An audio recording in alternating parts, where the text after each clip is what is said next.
Halo semua, lagi dengerin podcast Soal Minggu bareng gue Adriano Kalbi, your favorite host. Gue gak tahu sih kalau lo favorite host ya gue, yang gue kalahin tuh siapa sebenarnya. Kayaknya lo cuma tahu gue aja.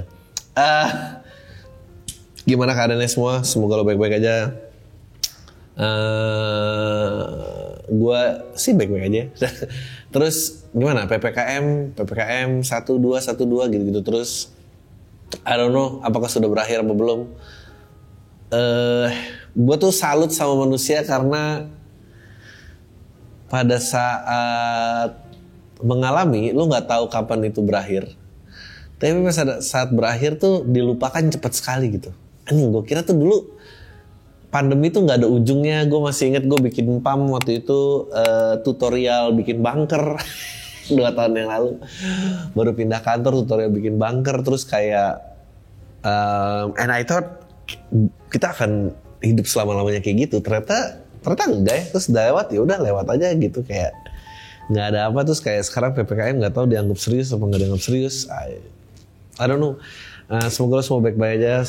Selamat Idul Adha. Gue nggak tahu. Ini yang jelas sih taping sehari setelah Idul Adha. Mungkin ini ditayangin 2 minggu lagi karena kalau bisa besok yang tamu duluan. Tapi ya we'll see lah. Ya gitu, I hope you guys are doing fine. And gue nggak tahu ya dunia per podcastan ini ranking berapa. Gue tuh kemarin baru kayak look back kayak wow.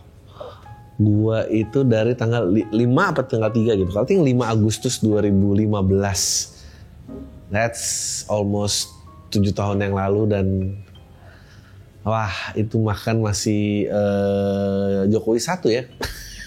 Jokowi 1.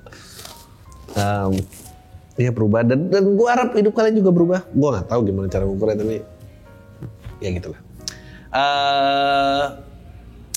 Apalagi ya selain gue tuh kayak masih merindukan. Gue masih merindukan momen WFH. Gue tuh tadi benci WFH tapi sampai kayak akhirnya enak juga ya WFH. Gak ketemu orang, gak ketemu apa. Terus mulai masuk lagi tuh ada nggak sih nih gue harus hadir di pertemuan ini, meeting ini, kayak gue nggak perlu deh kayak gitu. Tapi ya you gotta do. And gitulah. Lo sekarang mulai dihadapi dengan kehidupan nyata lagi dan ternyata itu nggak gampang. Udah enak di rumah. Oke. Langsung ke berita-berita terkini nih. Sri Mulyani prediksi anak muda makin susah beli rumah, terpaksa ikut mertua, anjir. You know, here's the thing about comedian ya. Everybody wants to be a comedian. Sebetulnya Sri Mulyani tidak perlu pakai ada punchline yang terpaksa ikut mertua.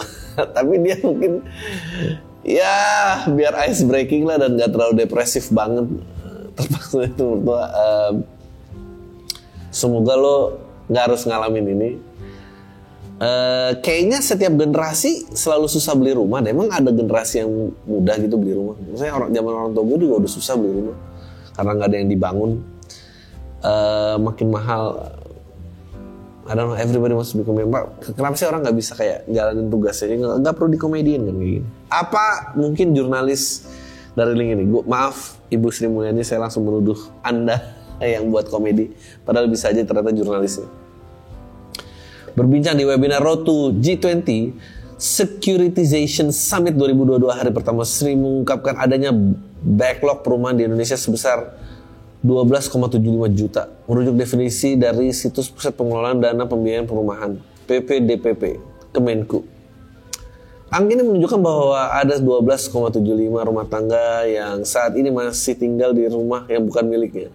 Bisa ngontrak, numpang di rumah orang tua, mertua, saudara, dan tinggal di rumah rusak tak layak huni. Anjing. Data backlog ini mengalami kenaikan dibanding catatan 2015 sebesar 11,4 juta rumah tangga. 11,4 menjadi 12,75 ya.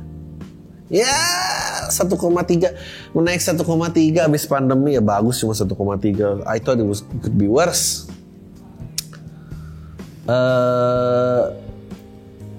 Merujuk Badan Pusat Statistik, angka ini terancam terus naik. Menko menjabarkan semakin melonjaknya harga tanah dan bahan bangunan yang tidak bisa diikuti oleh daya beli generasi muda yang purchasing power mereka dibandingkan harga rumah lebih tinggi harga rumahnya. Iyalah, sehingga akhirnya end up di rumah mertua atau sewa. Padahal orang tua juga Padahal orang tua bisa disebut di sini, tapi karena kurang punchline jadi disebutnya mertua.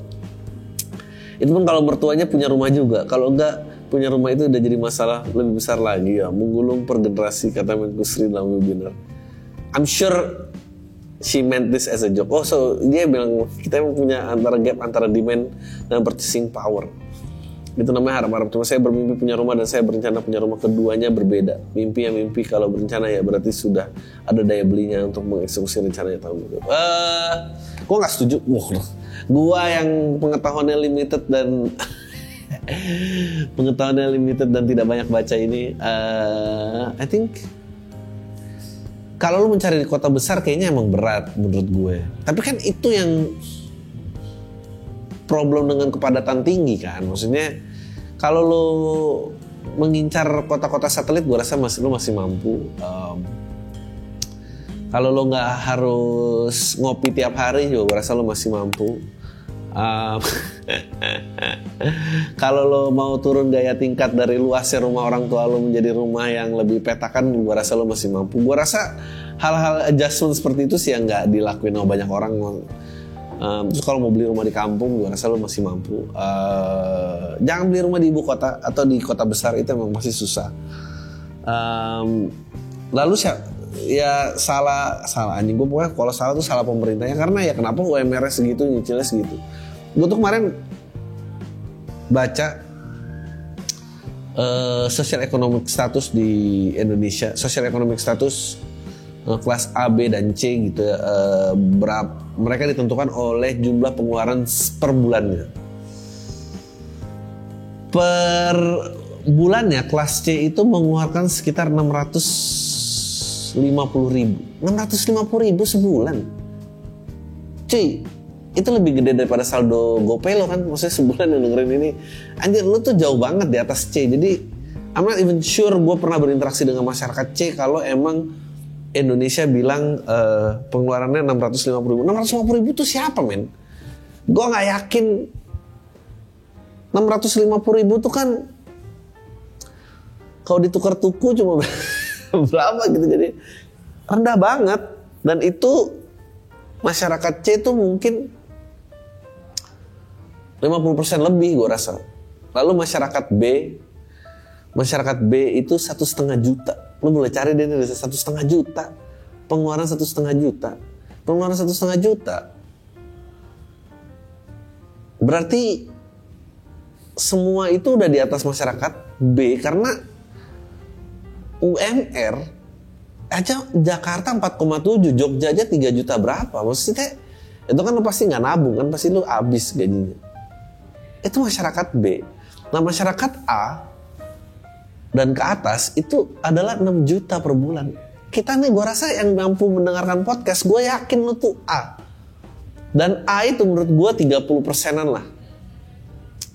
Permasalahannya dari A sampai 6,5 juta sampai 500 juta sebulan itu A semua. Nah ini yang gak fair menurut gue. Ini yang harus dikaji ulang. Sebetulnya masyarakat menengah itu siapa? Jangan-jangan mestinya B itu 6 juta dan di bawah 4,5 juta itu C dan A itu 10 juta. 10 juta aja masih banyak banget. Gue rasa kalau misalnya Jakarta ya, Jakarta tuh lu berkarir 5 tahun lebih lu pasti 10 juta sih gajinya.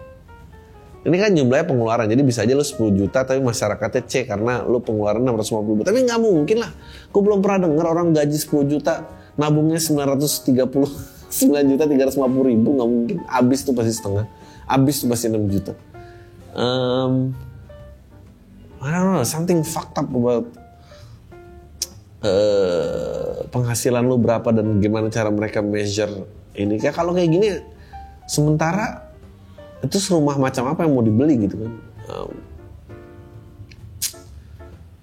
Gue rasa datanya lebih besar pasti. Gue yakin cuma 12,4 juta. 12,4 juta seluruh Indonesia yang gak mau beli rumah numpang sama orang tua atau mertua. 12,4 tuh kecil loh. Indonesia tuh sekarang 270 juta. That's hardly 10%, 10%-nya 27 juta. Ya, I don't know. Maybe they're saying it for the joke. I don't know. Oke.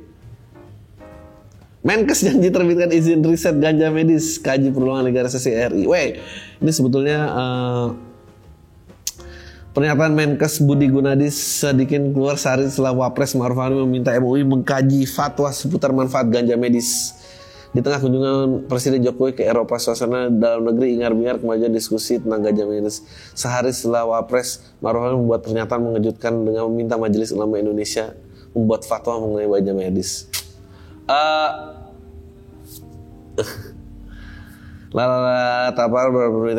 Oke. Sebetulnya buat orang-orang yang merasa progresif kan gue udah prediksi kan, mereka tuh lagi menebar-nebar isu mana yang bisa dikapitalisasi untuk menjadi kendaraan di pemilihan presiden 2024.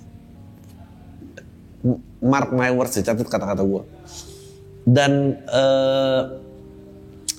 kita tuh jangan heboh sama isu-isu pemecah bangsa, terutama lo semua yang ngerasa progresif dengan ngata-ngatain orang lain yang terbelakang.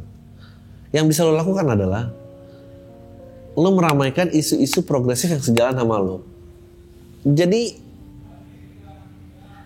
kalau dia tahu yang memecah bangsa itu rendang babi, dia nanti hanya cuma akan meramaikan rendang babi, dan dia akan push terus isu-isu agama seperti ini.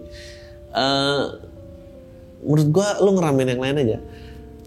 Gue kecewa banget sama orang-orang SJW Twitter dan sosmed warrior lu. Mana? Kenapa giliran Ma'ruf Amin meminta kajian ganja lu nggak meramaikan? Ini harus bisa lebih besar daripada rendang babi. Kalau nggak dia akan balik ke sana gitu.